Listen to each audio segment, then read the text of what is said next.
Hello student, कैसे हैं आप लोग। तो हम लेकर आ गए हैं सिंपल इक्वेशन का पार्ट 2। पार्ट 1 में हमने सारी इक्वेशन को सॉल्व करना, हर पैटर्न को सॉल्व करना सीख चुके हैं। इसमें हम डिस्कस करेंगे वर्ड प्रॉब्लम्स। ओके, तो पार्ट 1 ज़रूर देख लेना। चलिए आ जाते हैं मोटिवेशन टाइम पर। हमेशा की तरह आप स्नैप लेकर रखिए और अपने मीडियाज़ पर शेयर करिए, किसी भी सोशल मीडिया पर शेयर करिए, फेसबुक, व्हाट्सएप। तो स्टूडेंट, सिंपल इक्वेशन के पार्ट 2 में हम लेकर आ गए हैं ये सारे टाइप के वर्ड प्रॉब्लम्स। सारा बेसिक हम इसमें करने वाले हैं। जैसे कि आपने अगर पार्ट 1 नहीं देखा है तो आपको पार्ट 1 ज़रूर देखना पड़ेगा, क्योंकि सॉल्यूशन की सारी ट्रिक्स उसमें बताई हुई है। इसमें आपको मैं इक्वेशन बनाना सिखाने वाला हूँ, लेकिन उनको सॉल्व कैसे करते हैं ये मैंने पिछले वीडियो में बताया हुआ है। तो आपको अगर ट्रिक्स सीखनी हो तो आप इस वीडियो को कंटिन्यू करिए, या फिर पहले पार्ट 1 देखिए, उसके बाद आप पार्ट 2 पे आइए। ठीक है, तो आप प्लेलिस्ट में जाइए और वहाँ पे जाके आप पहले आप देखिए पार्ट 1। और अगर आपको प्लेलिस्ट नहीं दिख रही है तो आप चैनल पे विज़िट कर सकते हैं। प्लेलिस्ट सेक्शन में आपको बेसिक मैथ्स प्लेलिस्ट मिलेगी, उसमें जाकर आप सिंपल इक्वेशन का पार्ट 1 देख सकते हैं। ठीक है, तो अब पार्ट 1 में हमने जो बताया, अब पार्ट 2 में आते हैं। जो सबसे बड़ी प्रॉब्लम मैथ्स के साथ स्टूडेंट फेस करते हैं, 99% स्टूडेंट, इवन जो टॉपर्स भी होते हैं, उनको भी सिर्फ एक चीज़ में प्रॉब्लम होती है, सर हमें वर्ड प्रॉब्लम से फियर लगता है, डर लगता है। तो 99% स्टूडेंट वर्ड प्रॉब्लम के साथ प्रॉब्लम फेस करते हैं। अब इसमें से 10% जो लोग होते हैं वो प्रैक्टिस करके उसको ओवरकम कर लेते हैं, लेकिन 90% लोग फिर भी ऐसे रह जाते हैं जो इनके कारण मैथ्स को लीव कर देते हैं। तो हम आज के वीडियो में सारी चीज़ें डिटेल में करने वाले हैं। तो आपको करना क्या है, आपको करना है पूरे वीडियो को बहुत ध्यान से देखना है। आपकी कॉपी में नोट्स बनाना है। पहले एक बार पूरा वीडियो देखिएगा, सेकंड टाइम में नोट्स बनाइएगा। चलिए, तो अब आ जाते हैं कुछ क्वेश्चन की तरफ। तो आपको क्वेश्चंस दिख रहे होंगे, तो अब मैं आपको बता रहा हूँ पहले क्वेश्चन में को किस तरीके से करेंगे। तो पहला क्वेश्चन जैसे कि आप पढ़ पा रहे होंगे, क्या लिखा हुआ है, द सम ऑफ 3 टाइम्स। ध्यान से पढ़ेंगे, बिल्कुल ध्यान से। The sum of 3 times x and 11, the sum of 3 times x and 11 is 32। ठीक है, तो सबसे पहले थोड़ी सी आपकी इंग्लिश अच्छी होना ज़रूरी है कि आप इक्वेशन को पढ़ के समझ पाएँ कि वो बोल क्या रही है, और उसके बाद आपको उसकी वर्डिंग देखनी है। अब यहाँ पे हर एक की वर्ड का मैं बताने वाला हूँ, इसको यूज़ करने का मतलब क्या है। यहाँ टाइम्स यूज़ हुआ है, सम यूज़ हुआ है। सम का मतलब सबको पता है कि प्लस होता है, लेकिन टाइम्स का मतलब कोई कोई बच्चे नहीं कर पाते। तो हम लिखते हैं यहाँ सबसे पहले equation, the sum of 3 times x, 3 times x, sum of 3 times x and 11 is 32। कितना सिंपल प्रॉब्लम है। अगर आप वर्ड प्रॉब्लम को अंडरस्टैंड कर पाए तो आप कितने आसानी से लिख सकते हैं। तो आप the sum of 3 times x and 11 is 32। ठीक, चलिए अब सेकंड प्रॉब्लम देखते हैं। सेकंड में क्या पढ़ रहा है, इफ यू सब्ट्रैक्ट 5, ध्यान से पढ़िएगा बिल्कुल, if you subtract 5 from 6 time a number. अब यहाँ पे नंबर बोला है, यहाँ पे नंबर नहीं बताया है, तो आप नंबर को कुछ भी लेट कर लीजिए। चलिए लेट कर लेते हैं, नंबर इज z। ठीक, z कुछ भी लेट कर सकते हैं आप। तो अब इक्वेशन देखेंगे। तो if you subtract 5 from 6 times a number you get 7। तो सबसे पहले आपको क्या करना है, नंबर को 6 टाइम अ नंबर में से आपको 5 को सब्ट्रैक्ट करना है। अब पढ़िए equation, if you subtract 5 from the 6 times a number is 7। कितना आसान है। चलिए थर्ड प्रॉब्लम देखते हैं, ये भी काफ़ी आसान है। 1/4 ऑफ m इज क्या लिखा है, 1/4 of m is 7 more than 7। ठीक है, क्या लिखा, 1/4 of m is more than 7, मतलब 1/4 ऑफ m जो है, सॉरी यहाँ पे थोड़ा सा आप डबल से देखिएगा, क्या लिखा हुआ है। चलिए थर्ड क्वेश्चन में फिर से शुरू कर रहे हैं हम। थर्ड क्वेश्चन पे आते हैं। थर्ड क्वेश्चन पे आते हैं। 1/4 ऑफ m इज 3। यहां तक आपको समझ में आया। 1/4 of m is 3 more than 7। ठीक है, अब इस क्वेश्चन को आप जिस तरीके से समझना चाहें समझ सकते हैं। अब सबसे पहले 1/4 ऑफ m, तो 1/4 ऑफ m क्या होता है आपका, 1/4 ऑफ m/4 होता है। इस 3, ठीक, 3 और आगे लास्ट वर्ड क्या लिखा है, 3 मोर देन 7। ठीक, तो इस 3 मोर देन 7, तो अब इसको मोर देन है इसलिए आपको यहाँ पे सब्ट्रैक्ट करना पड़ेगा, क्योंकि ये इससे ये नंबर 7 मोर था। ठीक, तो आपको यहाँ पे इसको सब्ट्रैक्ट करना पड़ेगा। ठीक है, क्योंकि ये बोला ये नंबर इससे 7 मोर है। ठीक, हालांकि इस इक्वेशन को एक और तरीके से लिखा जा सकता था, इसको ये मोर है तो आप इसको यहाँ पे प्लस कर सकते थे, लेकिन उससे फिर इक्वेशन डिज़ाइन नहीं होती, उससे ये नंबर कैंसिल आउट हो जाते, इसलिए। चलिए फोर्थ पे आते हैं हम। अब ये थोड़ा सिंपल सा है। 1/3 of a number, 1/3 of a number plus 5 is 8। 1/3 of a number, 1/3 of a number, ठीक, प्लस 5, ये कितना सिंपल लैंग्वेज में, प्लस 5 इज 8। ये तो काफ़ी सिंपल लैंग्वेज में दिया हुआ था, तो कोई प्रॉब्लम ही नहीं आई होगी आप लोगों को। ठीक, चलिए अब कुछ क्वेश्चन में आपको इक्वेशन से किस तरीके से आप वर्ड लिखेंगे ये भी आपको बता देता हूँ। ठीक है, तो इक्वेशंस आपको दिख रही हैं, तो वर्ड आपको मैं बोल रहा हूँ, आपको नोट डाउन करना है। ठीक है, ये मैं बोल रहा हूँ, आपको नोट डाउन करना है। चलिए, तो पहला आपको क्या दिख रहा है, पहला आपको पहली प्रॉब्लम देख लेते हैं। पहली प्रॉब्लम है आपकी x - 5 = 9। ठीक है, सारी प्रॉब्लम मैं यहाँ पे लिख रहा हूँ। ये कुछ प्रॉब्लम है।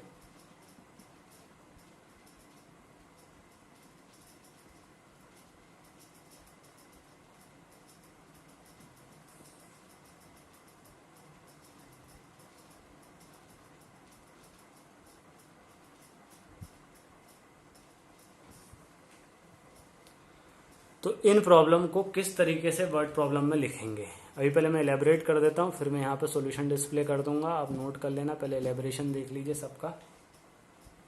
ठीक, तो सबसे पहले आपका पहला है 5 - x - 5 = 9। तो ये आप देखिए, अब इसको मल्टीपल तरीके हैं, कुछ और डिफरेंट तरीके से लिख सकते हैं। तो आप सबसे पहले जो टर्मिनोलॉजी यूज़ करती है उस तरीके से देखते हैं। अब यहाँ पे लिख सकते हैं हम, taking 5 away from a number gives x, या taking 5 from the x, taking 5 from the x gives 9। अब इसको और एक और तरीके से, subtract 5 from a number gives 9। तो मल्टीपल तरीके से लिख सकते हैं, तो इसके मल्टीपल आंसर पॉसिबल हैं। ठीक है, चलिए दूसरा देखें। अब इसको लिख सकते हैं 5 times a number is 20। 5 times a number is 20। ये लिख सकते हैं 5 टाइम्स ऑफ p इज 20। ठीक है, इस पे आते हैं। इसको लिख सकते हैं add 7 to 3 times a number gives 1। या लिख सकते हैं add 7 to 3 times of n gives 1। ठीक, अब इस पे आते हैं, इसको भी लिख सकते हैं 1/5 ऑफ अ नंबर,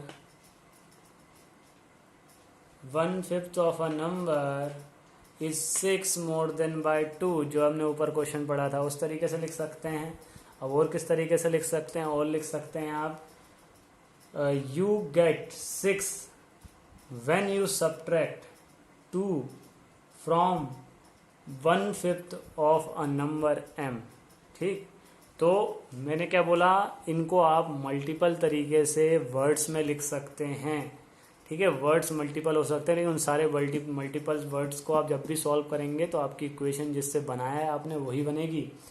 ठीक, तो अब आपको मैं नीचे जो दिख रहा है आप इनको भी नोट कर सकते हैं, और मैंने आपको मल्टीपल चीज़ें बनाने के लिए सिखाई हुई है किस तरीके से मल्टीपल बनेंगे। ठीक, अब अपन कुछ और क्वेश्चन देख लेते हैं। अब मैं आपको बनाना नहीं सिखाऊंगा, अब मैं आपको वर्ड प्रॉब्लम से ही नॉर्मल इक्वेशन बनाना सिखाने वाला हूँ। ये वाला लॉजिक, क्योंकि इसके मल्टीपल आंसर्स होते हैं।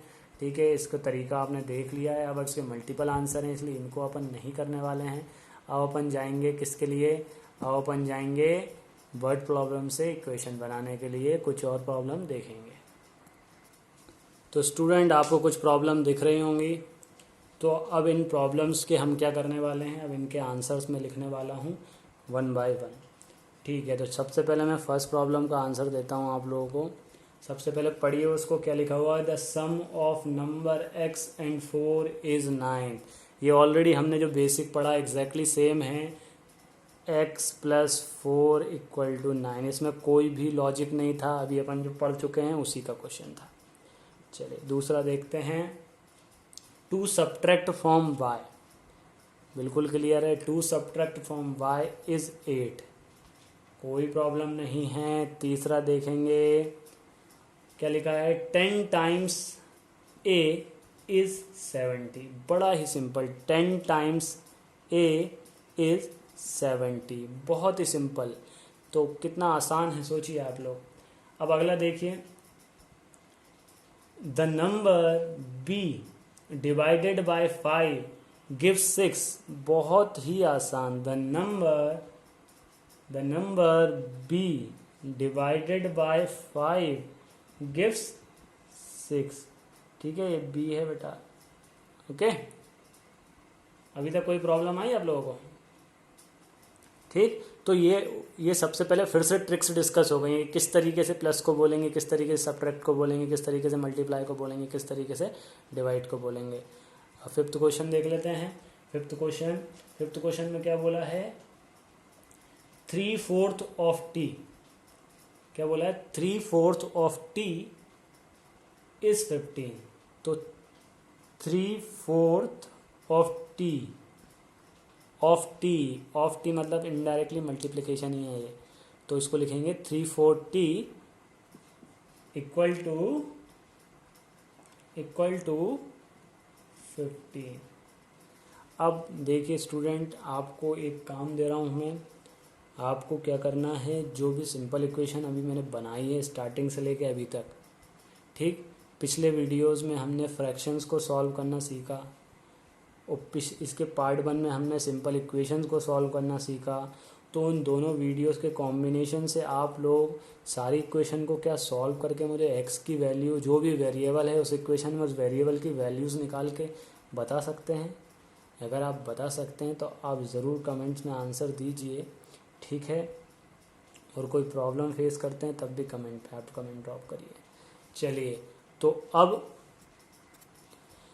अब कुछ प्रॉब्लम जो थोड़ा सा वापस उनका लेवल अच्छा है वो प्रॉब्लम देख लेते हैं, ठीक है। तो अब ये प्रॉब्लम है, अब ये सबसे बड़ा बात है कि ये मैंने बताया था आपको कि आपको सारे कॉन्सेप्ट क्लियर हो जाएंगे। तो अगर आपको ये सारे कॉन्सेप्ट क्लियर होने लगे हैं तो आप अगले वीडियोस का वेट करिएगा। सिंपल इक्वेशन की और वीडियोस आएंगी, अगले पार्ट्स भी आएंगे। ये पार्ट्स कुछ बाद में लाऊंगा मैं, क्योंकि बेसिक लेवल पे यही पार्ट्स है। अब उसको लाने में थोड़ा सा और मुझे सोचना पड़ेगा किस तरीके से डिज़ाइन करूं उनको, फिर आपके लिए लेकर आऊं, ताकि आप उनको करने के बाद हर एक बंदा ग्रेजुएशन, हर एक बंदे को वर्ड प्रॉब्लम में कभी प्रॉब्लम ना, इस तरीके से मैं आगे के पार्ट्स को डिज़ाइन करूंगा। तो अपन देख लेते हैं सबसे पहले ये कुछ क्वेश्चंस हैं। सबसे पहला आपका 6 नंबर का क्वेश्चन जो है उसको देख लेते हैं। क्या बोला हुआ है उसने, 7 times m, 7 times m plus 7 get you 77। तो कितना आसान क्वेश्चन है, 7 टाइम्स m ठीक प्लस 7 गेट यू 77। चलिए 7। अच्छा फ्रेंड्स, आप लोगों ने अगर आपको रोमन नंबर्स में कोई प्रॉब्लम आती है तो हमने एक वीडियो बनाया हुआ है जिसमें हमने रोमन नंबर को 1 2 3 9 9 तक डिस्कस करा है। तो जो टोटल वर्ड हमारे रोमन नंबर होते हैं, हर एक रोमन नंबर को हमने डिस्कस किया है। ठीक है, चलिए तो आप देखेंगे अपन 7 नंबर की problem. 1/4 of a number x minus 4 gives 4। बड़ा ही आसान क्वेश्चन है। तो क्या है ये, x/4 माइनस 4 इक्वल टू 4। तो बड़ा ही आसान क्वेश्चन है। इन सारी प्रॉब्लम्स को आपको सॉल्व करके देखना है।